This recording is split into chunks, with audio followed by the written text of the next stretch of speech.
우리가 스스로 뭔가를 한 것이 아니라 부모님이 전부 해주셨다는 겁니다. 예, 먹는 거, 네. 입는 거, 씻는 거, 하여간 존재할 수 있도록 우리가 한 건 없고 모두 다 어른들이, 부모님들이 해주셨다는 공통점이 있습니다.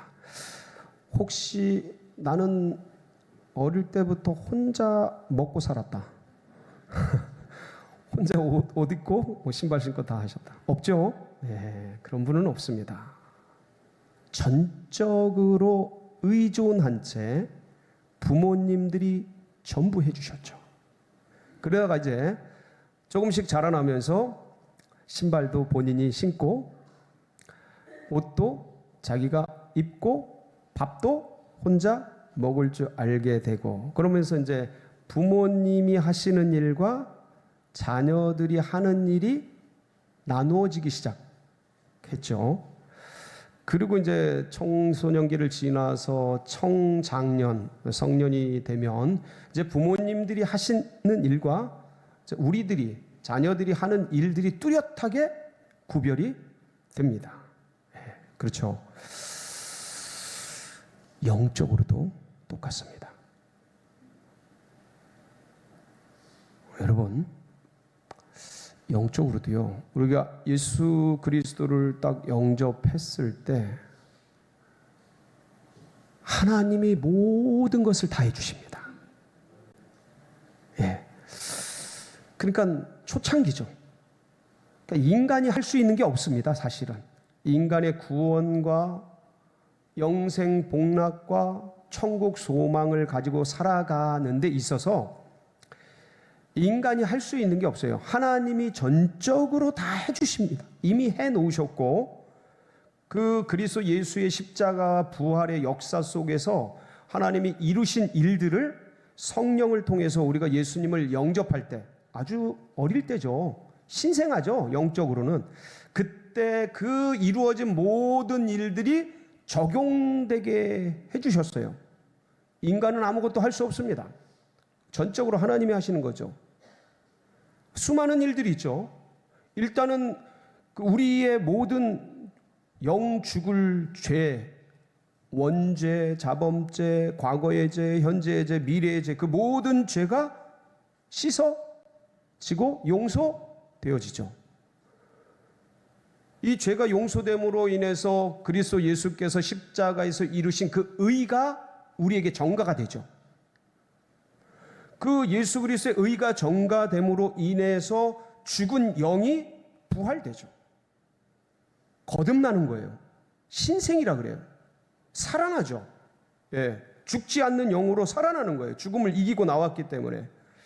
그러면서 하나님의 자녀가 돼요. 거듭났기 때문에. 하나님의 자녀가 되면서 아브라함의 축복을 전부 이양받는 이방인인데 하나님의 자녀가 되고, 원수 마귀의 자녀였는데 하나님의 자녀가 돼서 그 아브라함의 축복을 전부 이양받는 엄청난, 그래서 영생 복락을 누리고 천국 소망을 가지고 하나님께서 이 땅에 우리들에게 주신 사명과 은총을 가지고 살아가는 축복을 누리게 됩니다.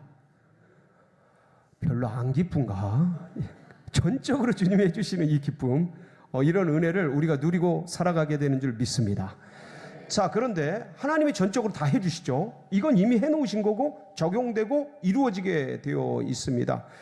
그런데 이제 자라가면서 알게 됩니다. 아, 하나님이 하시는 일과 인간이 하는 일이 구별되기 시작합니다. 내가 해야 될 일을 알게 되기 시작합니다. 마치 우리 어릴 때 부모님이 다 해주셨지만 조금씩 자라가면서 신발 신고 옷 입고 밥 먹고 뭐 혼자 하듯이, 하나님이 전적으로 다 해주시지만 이제는 내가 할 일이 뭔지를 알게 되고 내가 해야 될 일들을 하게 되죠. 헌신이 그런 것이고 전도가 그런 것이고, 그 모든 것들이 굉장히 많이 있는데 그 중에서 주요한 것 두 가지가 있습니다. 인간이 꼭 하라고 하신 게 있어요. 주님께서 친히. 그게 뭐냐면 첫 번째가 중보기도예요. 두 번째가 오늘 본문에 나오는 내용입니다. 오늘 본문에 나오는 내용은 조금 이따가 같이 나누고요. 첫 번째 중보기도. 여러분 에스겔서 36장에 보면 이스라엘 백성들이 에스겔 선지자는 멸망당하는 이스라엘을 친히 눈으로 본 사람이잖아요. 나라가 망해가는 걸 그 한복판에서 예언을 한 사람이잖아요. 근데 하나님께서 에스겔에게 예언을 주십니다. 36장에 이 멸망당하는 이스라엘을 하나님께서 회복시키겠다는 말씀을 주셔요. 내가 하겠다라는 거예요. 아무도 없고 황폐된 이 성읍에 양떼 무리가 모이듯이 사람들을 모이게 하겠다는 거예요. 하나님의 사람들을 모으시겠다는 거예요. 그리고 회복시키겠다는 거예요. 이스라엘 영광을 다시 일으키겠다라는 놀라운 역사를 하나님이 친히 하시겠다고 하십니다. 그런데 그건 내가 하겠지만 너희들은 뭐를 해라? 아시죠? 한번 보실까요? 그 정답을. 에스겔서 36장 33절부터 38절 시작. 주 여호와께서 이같이 말씀하셨느니라. 내가 너희를 모든 죄악에서 정결하게 하는 날에 성읍들에 사람이 거주하게 하며 황폐한 것이 건축되게 할 것인즉 전에는 지나가는 자의 눈에 황폐하게 보이던 그 황폐한 땅이 장차 경작이 될지라. 사람이 이르기를 이 땅이 황폐하더니 이제는 에덴 동산같이 되었고 황량하고 적막하고 무너진 성읍들의 성벽과 주민이 있다 하리니 너희 사방에 남은 이방 사람이 나 여호와가 무너진 곳을 건축하며 황폐한 자리에 심은 줄을 알리라. 나 여호와가 말하였으니 이루리라. 주 여호와께서 이같이 말씀하셨느니라. 그래도 이스라엘 족속이 이같이 자기들에게 이루어 주기를 내게 구하여야 할지라. 내가 그들의 수요를 양떼같이 많아지게 하되 제사 드릴 양떼 곧 예루살렘이 정한 절기의 양무리같이 황폐한 성읍을 사람의 때로 채우리라. 그리한즉 그들이 나를 여호와인 줄 알리라 하셨느니라. 뭐 하라고 하셔요? 기도. 중보기도죠. 특별히 하나님께서 다 이루시겠다는 거예요. 내가 다 하겠다. 근데 너희는 뭐 해라? 기도해라. 왜 기도하라 그러셨어요? 하나님이 다 하시는데 왜 기도하라 그러셔요? 맨 밑에 말씀을 보셔요. 맨 밑에 보시면 뭐라고 되어 있어요? 한번 같이 38절 봉독합니다. 시작. 제사 드릴 양떼 곧 예루살렘이 정한 절기의 양무리같이 황폐한 성읍을 사람의 때로 채우리라. 그리한즉 그들이 나를 여호와인 줄 알리라 하셨느니라. 그리한즉, 기도한 사람만이 이스라엘의 회복을 보면서 하나님이 하셨구나. 와, 하나님의 역사구나. 오, 하나님이 우리를 구원하셨구나. 하나님은 위대하신 분이구나. 하나님은 역사를 움직이시는 분이구나. 하나님은 전능하시구나. 그것을 알게 되리라. 기도한 사람만이 하나님의 역사인 줄 알기 때문에 너희들은 뭐 해라? 기도해라. 내가 다 할 테니까. 그런데 너희들은 기도해라. 기도하지 않으면 하나님이 다 하신 것이 보여요, 안 보여요? 우연이 된 줄 압니다. 자연이 된 줄 알아요. 어쩌다가 얻어 걸려서 된 줄 알아요. 몰라. 알아도 그냥 하나님이 하셨다니까 하신 거지 뭐 이렇게 알아. 여호와를 몰라. 하나님이 어떤 분인지를 몰라. 하나님이 어떻게 엄청난 역사를 이루시는지를 기도하지 않으면 알 수가 없어요. 그래서 뭐 해라고? 여기 계신 모든 분들은 기도의 복병들, 기도의 용사들, 살아있는 기도의 놀라운 역사를 일으키는 귀한 분들이 되시기를 주님의 이름으로 축복합니다. 그 두 번째가 뭐예요? 오늘 본문이에요. 오늘 본문. 오늘 이제 말씀 속에서 보면 하나님께서 나사로의 죽음을 통해서 죽은 지가 나흘 되지 않습니까? 그런데 우리 예수님께서 그 나사로가 죽은 현장에 오셔서 이제 눈물을 막 흘리시면서 애통해 하시고 불쌍히 여기시면서 하신 말씀이 있어요. 돌을 옮겨 놓으라. 그렇죠? 한번 보실까요? 39절이죠. 보시겠습니다. 시작. 예수께서 이르시되 돌을 옮겨 여기까지. 뭐를 옮겨 놓으라고요? 돌을 옮겨 놓으라. 자, 여러분, 예수님이 돌을 옮겨 놓으라고 말씀하신 것은 그 돌 무덤이잖아요. 무덤 속에 누가 있어요? 나사로가 죽은 지 며칠이 됐어요? 나흘이 됐어요. 4일이 됐어요. 3일장이 지났어요. 이미 안장이 됐어요. 그러한 나사로를 어떻게 하시려고 하시는 거예요? 살려? 부활시켜? 내시려고 하시는 거예요. 그렇죠? 여러분, 마르다가 얘기하기를 죽은 지가 이미 나흘이 돼서 벌써 뭐가 난다고요? 냄새가 나나이다. 여러분, 우리 여름날 뜨거울 때 35도, 38도 이러잖아요. 근데 중동은요, 그냥 평소에도 40도 막, 체감 온도가 막 40도 이래요. 그런 열기가 쏟아부으면 그 중동의 그 무덤들은 돌을 파서, 그러니까 바위를 파서 거기다 무덤을 만들어요. 그리고 거기다 앞에 돌을 딱 잠깁니다. 그러면 그 들어가 있는 시체가 그 뜨거운 열에 의해서 복사열이 생기면서 단기간에 어떻게 될까요? 부패하죠. 썩습니다. 그러니까 벌써 썩어서 뭐가 나요? 냄새가 나요. 근데 그 썩어서 냄새가 난다라는 건 이미 살점들이 흩어지고, 그러면서 상해서 부패한 거잖아요. 근데 주님께서 그 나사로를 살린다라는 것은 썩은 것을 회복시키고 부패된 것을 원래로 복귀하고 생명이 떠났던, 영이 떠났던 것을 돌이키고, 그리고 죽은 자를 살아서 일으키겠다라는 거 아니겠습니까? 여러분, 근데 왜 돌을 치우시라 그래요? 그냥 하시면 되지. 주님이 그냥 하시면 되잖아요. 돌을 치우는 게 어렵습니까? 아니면 죽은 사람을 일으키는 게 어렵겠습니까? 죽은 사람 일으키는 게 더 어렵죠. 그러니까 돌 치우는 거는 사실 죽은 사람 살리는 것에 비하면 아무것도 아니죠. 근데 더 어려운 일을 하시면서 왜 돌을 치우라고 말씀하셔요? 왜 사람 보고 돌을 치우라고 그러셔요? 그냥 뚫고 나오라고, 그냥 나사로 살려놓고 뚫고 나오면 되지. 이제 말씀을 조금 더 보겠습니다. 39절, 40절 계속 한번 읽어볼게요. 시작. 예수께서 이르시되 돌을 옮겨 놓으라 하시니 그 죽은 자의 누이 마르다가 이르되 주여 죽은 지가 나흘이 되었음에 벌써 냄새가 나나이다. 자, 돌을 옮겨 놓으라. 예수님이 그러셨어요. 마르다가 주님 죽은 지가 나흘이 되어서 벌써 냄새가 나나이다.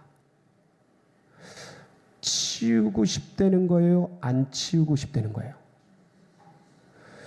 돌을 옮기는데 긍정적인 거예요? 회의적인 거예요?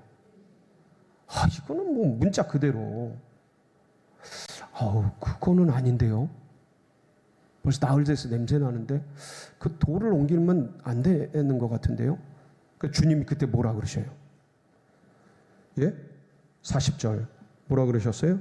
내 말이 네가 믿으면 하나님의 영광을 보리라 하지 아니하였느냐. 이건 무슨 말씀이에요? 돌을 치우라. 지금 주님께서 굳이 사람에게 그 돌을 치우라고요. 죽은 시체를 살리시는 기적의 능력을 발휘하시면서 아무것도 아닌 그 돌을 사람 보고 치우라 그러셔요. 그래서 이제 마르다가 결국 41절에 보니까 어떻게 해요? 돌을 옮겨 놓으니까 그때서 예수님께서 하늘을 우러러 하나님 아버지께 기도하십니다. 감사 기도하십니다. 그리고 이렇게 간구하는 것은 여기 둘러선 무리를 위함이니 아버지께서 행하시는 역사를 알게 하기 위해서, 믿게 하기 위해서라고 말씀하시면서 나사로야, 나사로야, 나오너라. 죽은 자가 온몸을 배로 동인 채 통통통 나오게 됩니다. 근데 이 말씀은 2000년 전 역사적 실제를 나사로와 있었던 일들을 말씀하신 거지만 이제 우리가 믿음 안에서 이 말씀을 보면서 우리에게 적용을 할 때 이건 영적으로 봐야 되잖아요. 예? 이 영적인 말씀으로 이것을 우리에게 적용할 때 하나님의 역사가 일어나는데 이 역사를 막고 있고 방해하고 있고 이 역사가 미치지 못하도록 막고 있는 돌이 있다. 이 돌 뒤에서 무덤에 나사로의 시체같이 썩고 있는 것들이 있다. 그게 뭘까? 그게 우리 안에, 내 안에 그걸 적용해 본다면 그게 뭘까? 첫 번째는 상처의 돌이에요. 상처의 돌. 여러분, 인생이 살아가면서 또 신앙생활을 오래 하게 되면서 원치는 않지만 연약한 인생들이기 때문에, 완전하지 않은 인생들이기 때문에, 어떤 면에서는 부족하고 죄성으로 가득한 인생들이기 때문에 원하진 않지만 서로 아픔을 주고 어느 때는 상처를 주고 어느 때는 고통을 주며 나도 모르게 너도 모르게 그렇게 살아갈 때가 한두 번이 아닙니다. 이게 만약 원수마귀 사단하고 적들과 싸우다가 입은 내상이고 상처고 부상이고 그렇다면 이것은 하나님 나라에서 교회 안에서 성도들 사이에서 영광이 되고 훈장이 되어지고 이거는 하나님을 간증하고 고백할 수 있는 놀라운 간증거리가 돼요. 원수하고 싸우다가 적군하고 싸우다가 이렇게 상처 있고 부상을 당하면, 근데 그게 아니고 우리 안에 가족 간에 생기는 상처, 가까이는 부모와 자녀 사이에 생기는 상처, 부부와 남편과 아내 사이에 생기는 상처, 형제와 자매 사이에 생기는 상처, 동료와 동료 사이에, 학생과 학생 사이에, 직장에서의 동기들 사이에, 어떤 면에서는 이 원치는 않지만 이런 것들이 얼마나 많이 부딪히며, 그리고 어릴수록 불가항력적으로 어떤 면에서는 그냥 쏟아지는 깊은 칼, 창, 그게 독이 돼서 내 내면에 부패가 되고 무덤이 되고 썩어가고 아프고 골마 터지는 그런 걸 끌어안고 그게 그런지도 모르고 살아가고 그냥 이게 인생인가 보다 그러고 자라나고 성장하면서 그게 어떤 성격의 왜곡이 되고 기질의 어떤 어그러짐이 되고 그런 줄도 모르고 그렇게 그게 상처인 줄도 모르고 그렇게 살아가며 지내는 경우가 우리들 사이에 허다합니다. 내가 왜 그것 때문에 힘든 줄도 모르고 힘든 경우가 많아요. 그게 속에서 곪고 있는데 곪고 있는지도 몰라요. 그게 겉에 드러난 현상 갖고 싸우는 줄 알아. 사실은 그 이면에 많은 아픔과 상처와 트라우마와 한과 고통들이 응어리져 있다. 어떤 분들은 그런 관계 속에 있던 부모님이 벌써 떠나신 분도 계셔요. 그렇게 치고받고 아픔 주고 했던 가족들이 흩어진 분들도 계셔요. 부부 사이에 넘을 수 없는 벽, 넘을 수 없는 강이 생겨버린 분들도 계셔요. 근데 이미 온몸은, 내 영혼은, 내 심령은 상할 대로 상해버려요. 깊은 내상, 상처로 골마 터진, 그러고 살아가는, 어떤 면에서는 그게 그런 줄도 모르고 살아갈 그런 분들이 한두 분이 아닌 거죠. 두 번째 돌은요, 이 편견의 돌이에요. 누군가를 향해 가지고 있는 편견. 쟤는 안 돼. 저 교회는 안 돼. 저 사람은 안 돼. 이런 편견들 다 가지고 있죠. 고정관념들. 예. 지난주에 우리가 무화과나무 아래에 있었던 나다나엘 얘기하면서 빌립이 전도할 때, 야, 내가 그 율법에서 예언하고 모세가 예언한 그 선지자들이 예언한 그분을 만났다. 그 선지자를 만났다. 요셉의 아들 나사렛 예수다. 그러니까 뭐라 그래요? 그 나다나엘이 나사렛에서 무슨 선한 것이 날 수 있어요? 여러분, 이런 고정관념이요, 그 깨끗하고 순결한 나다나엘에게도 있는 거예요. 제가 이런 거를 하여간 누차 말씀을 드렸지만, 우리 안에 그런 고정관념들, 편견들이 자리 잡고 있는 걸, 이게 너무 자연스럽게 들어오기 때문에 자리 잡고 있는 줄 모른다. 그래서 여러분, 그런 돌들이 옮겨지는 은혜가 있기를 축원합니다. 세 번째는 불신의 돌입니다. 불신의 돌. 여러분, 도마가 뭐라 그래요? 예수님이 찾아오셨을 때 도마가 없었잖아요. 그렇죠?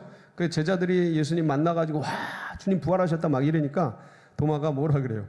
내 손가락을 주님의 못자국에 넣어보고 내 손을 주님의 옆구리에 넣어보지 않고는 믿지 못하겠다. 죽어도 못 믿겠다. 다른 건 다 믿어도 그건 못 믿어. 야야야, 차라리 뭘 믿어요? 내 주먹을 믿겠다. 이런 분들 계십니까? 안 계십니까? 꼭 계셔요. 꼭 계셔요. 아니, 신앙생활 하는데도 계셔요. 그게 불신의 돌이에요. 여러분, 그걸 치우시기 바랍니다. 근데 우리 성도님들 중에 다른 거는 다 믿는데 재정에 관한 한 안 믿는 분들이 계셔요. 이 재정은 내가 어떻게든 하려고 몸부림치고 주님이 터치하지, 주님의 원리가, 주님의 재정 원칙이 건드려지지 않고 그냥 내가 하려고, 내가 움직여 가려고 하는 분들이 꽤 많으셔요. 재정. 근데 이런 부분들을, 이 교회의 재정 이런 부분들을 교회에서 다루기가 굉장히 힘듭니다. 근데 이거를 하나님의 뜻대로 재정도 맡기고 의뢰하고 훈련시켜주는 곳이 있어요. 어딘지 아세요? JDTS. 꼭 안 하신 분들은 꼭 하셔요. 진짜 너무 좋아요. 이런 데 가면 관계, 재정 이런 훈련을 아주 정교하게 받아요. 그래서 내가 그동안 이 부분을 하나님을 신뢰하지 않았구나. 웨슬리가 그러잖아요. 지갑이 회개하지 않으면 아직 다 회개한 게 아니라고. 네? 그 재정 부분을 하나님께 맡겨드리지 않으면, 그 부분에 불신하고 있으면 진짜 아직 믿음이 제대로 쓴 게 아니라고 말씀하거든요. 그래서 그런 부분들을 훈련받고 맡길 수 있게 됩니다. 사랑하는 성도 여러분, 하나님이 다 하셔요. 네, 그렇지만 내가 할 일이 있어요. 돌을 치우시기 바랍니다. 상처의 돌.